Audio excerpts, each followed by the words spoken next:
Ya, Mbak Elisa. Nang panggung sebelah kono. Ngendi? Kene apa kene? Kono. Engkau matamu ra wero aku. Matamu ya. Iki kalingan cagak iki lho. Cagake digeser wae. Aku ra iso memandangmu lho. Ora apa-apa. Pasene nek kok kene kita ganteng lho. Wah, Nek kok kono biasane elek lho, Pak. Kan biasane sinen ning kono. Rupamu elek nek kok kono. Nek kok kene kita ganteng. Sesuk nek pentas sindene kene terus wae. Kene terus wae ya.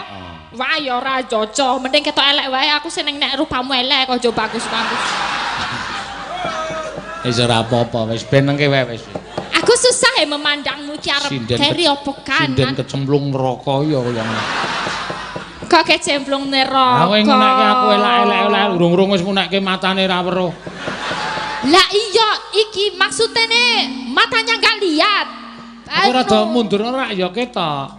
Piye ra ketok lho. Oh, ora ketok tenan ya awakmu kok triplek cilik banget. Iya.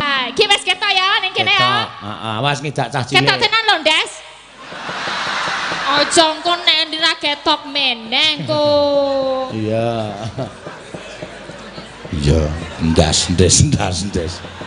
Ora apa-apa wis ben nengke wae. Iya. Dek ora sale aku le ngapura iki dek ora dong Desi artine apa ora dong. Oh. Kuwi bukti keakraban kita berdua.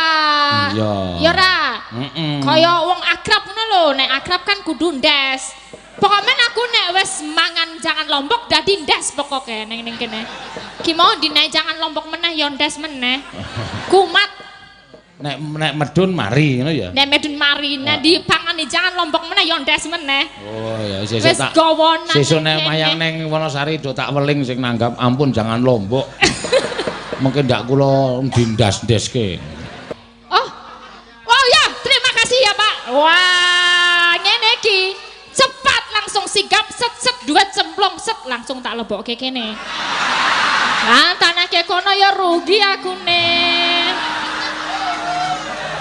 Bapak langsung set cepat Mbak cepat. Oke cepat set. Wah, engko mana iki Pak nggih? Wah, napa lagune napa? Kula binangkani jelas.